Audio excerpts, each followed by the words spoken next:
오늘도 하나님의 은혜가 저와 여러분에게 함께하기를 기원합니다. 아수르에 의해서 북이스라엘이 멸망했습니다. 오늘은 멸망한 이후에 어떻게 되었는지를 보여줍니다. 24절에 아수르 왕이 바벨론과 구다와 아와와 하맛과 스발와임에서 사람을 옮겨다가 이스라엘 자손을 대신하여 사마리아 여러 성읍에 두매 그들이 사마리아를 차지하고 그 여러 성읍에 거주하니라. 아수르가 북이스라엘 사람들을 이방 지역으로 옮겼습니다. 그리고 이방인들을 북이스라엘로 옮겼습니다. 이제 북이스라엘은 이스라엘과 이방인이 섞여 사는데 대부분 누구로 구성되어 있냐면 이방인으로 구성된 지역이 되었습니다. 25절에 그들이 처음으로 거기 거주할 때 여호와를 경외하지 아니하므로 여호와께서 사자들을 그들 가운데 보내심에 몇 사람을 죽인지라. 여기가 하나님의 땅이라는 것을 알려주신 것입니다. 보여주신 것이죠. 그러므로 어떤 사람이 아수르 왕에게 말하여 이르되 왕께서 사마리아 여러 성읍에 옮겨 거주하게 하신 민족들이 그 땅 신의 법을 알지 못하므로 그들의 신이 사자들을 그들 가운데 보내매 그들을 죽였사오니 이는 그들이 그 땅 신의 법을 알지 못함이니이다 하니라.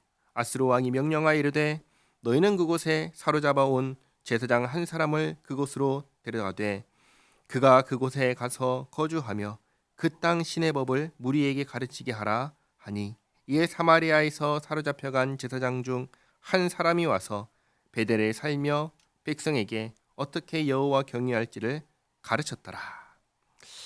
북이스라엘에서 활동하던 제사장은 제대로 된 제사장이 아닙니다.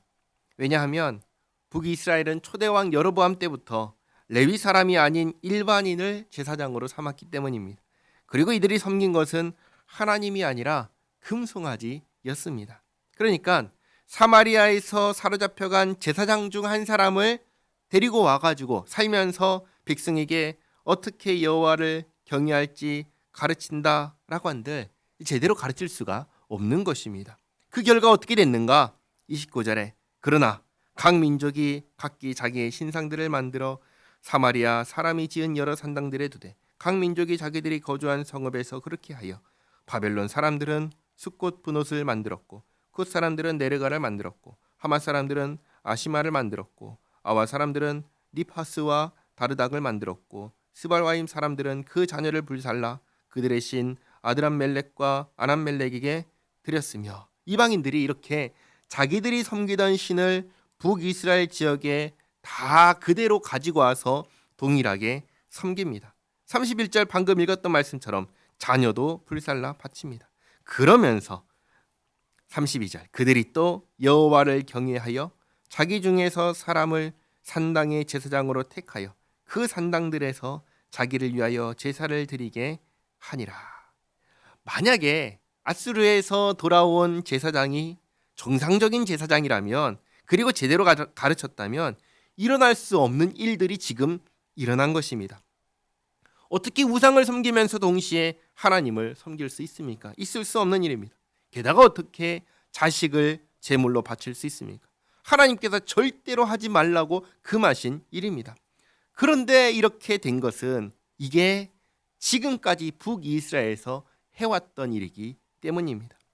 하나님께서 사잔을 보내서 몇 사람을 죽여서 여기서 이런 짓 못하게 경고하셨지만 결국 북이스라엘의 제사장이 아수르에 잡혀갔다가 돌아와가지고 가르친 결과가 여전히 이 모양인 것입니다. 33절 이와 같이 그들이 여호와도 경외하고 또한 어디서부터 옮겨왔든지 그 민족의 풍속대로 자기의 신들도 섬겼더라. 이렇게 해도 된다라고 생각한 겁니다. 그러니까 지금까지 북이스라엘이 얼마나 엉터리였는지를 고발하는 것입니다.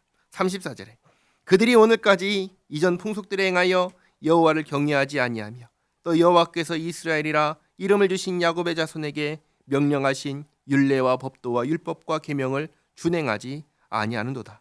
옛적에 여호와께서 야곱의 자손에게 언약을 세우시고 그들에게 명령하여 이르시되 너희는 다른 신을 경외하지 말며 그를 경배하지 말며 그를 섬기지 말며 그에게 제사하지 말고 오직 큰 능력과 편팔로 너희를 애굽에서 인도하여 내신 여호와만 경외하여 그를 예배하며 그에게 제사를 드릴 것이며 또 여호와가 너희를 위하여 기록한 율례와 법도와 율법과 계명을 지켜 영원히 행하고 다른 신들을 경외하지 말며 또 내가 너희와 세운 언약을 잊지 말며 다른 신들을 경외하지 말고 오직 너희 하나님 여호와만 경외하라.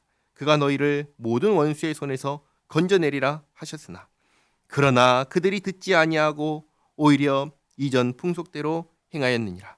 이 여러 민족이 여호와를 경외하고 또 그 아로새긴 우상을 섬기니 그들의 자자손손이 그들의 조상들이 행하던 대로 그들도 오늘까지 행하니라. 아멘. 우상을 섬기면서 하나님을 경외하면 그게 하나님을 경외하는 것일까요? 당연히 아니죠. 그것을 꼬집어서 말씀하십니다. 너희들은 지금 우상을 섬기면서 하나님을 경외한다고 하고 있다. 왜 이렇게 됐을까요? 두 가지 이유 때문입니다. 앞서 말씀드렸다시피 제대로 된 레위 제사장이 없었기 때문입니다. 다르게 말하면 율법을 바르게 하는 사람이 없었기 때문입니다. 바른 행동은, 올바른 행동은, 선한 행동은 저절로 할 수 있는 게 아닙니다. 이것은 다 배워야 할 수 있는 것입니다. 하나님께서는 우리가 바르게 살 수 있도록 우리를 위하여 율법을 주셨지만 그것을 아는 사람이 없으니 가르칠 수가 없고 가르칠 수가 없으니 배울 수 없고 배우지 않았으니 할 수가 없는 것입니다. 이 역할을 레위 사람에게 맡겼는데 레위 사람 자체가 엉터리가 되었으니 할 수가 없는 것입니다. 이것이 첫 번째 이유입니다. 그리고 두 번째 이유는 말씀을 배웠어도 순종하고자 하는 마음이 없다는 것입니다. 이게 죄인의 마음입니다. 북이스라엘이 어떻게 시작했습니까? 하나님께서 여로보암에게 잘 다스리라고 주셨습니다. 선지자를 통해서 친히 말씀해 주셨습니다. 그런데 어떻게 했습니까? 왕이 되자마자 하나님을 떠났습니다. 그러니까 말씀을 알아도 순종하고자 하는 마음이 없는 것이 두 번째 이유입니다. 그래서 결국 북이스라엘은 망했습니다. 역사 속에서 완전히 사라졌습니다. 신약시대에 사마리아인이라는 이름으로 등장하지만 그들은 더 이상 이스라엘이 아닙니다. 종교가 섞이고 혈통이 섞인 이스라엘 입장에서는 그저 부정하고 혐오스러운 존재가 되었습니다. 북이스라엘의 이 멸망 후의 역사는 우리에게 하나님의 말씀을 알기 위해서 힘써야 할 것을 가르쳐 주십니다. 그 시대에는 성경이 있었나요? 아니요, 성경이 없었습니다. 말씀을 배우기 위해서는 레위인을 찾아가야 했습니다. 그러나 우리에게는 성경책이 있습니다. 얼마든지 펴서 읽을 수 있습니다. 말씀을 가까이 하며 하나님께서 우리에게 어떻게 살라 하시는지 배우시기를 바랍니다. 그리고 우리가 죄인이라는 사실을 잊지 마시기 바랍니다. 우리는 언제든지 기회만 생기면 도망갈, 뛰쳐나갈 준비를 하고 있습니다. 그러니 기도하셔야 됩니다. 하나님께 기도하며 하나님을 의지하여 우리의 죄성을 이기고 하나님께 순종하며 살아가는 우리 모두가 되기를 바랍니다. 기도하겠습니다. 하나님 감사합니다. 하나님, 저희가 주님 말씀을 주야로 묵상하며 살게 하옵소서. 생각하고 말하고 행동하는 모든 기준이 주님 말씀에 있게 하옵소서. 또 저희를 불쌍히 여겨주시어서 저희 안에 있는 죄성에 지지 않게 하옵소서. 죄와의 싸움에서 항상 이기게 하시고 정말 주님께서 기뻐하시는 삶을 살게 하옵소서. 예수님의 이름으로 기도하옵나이다. 아멘.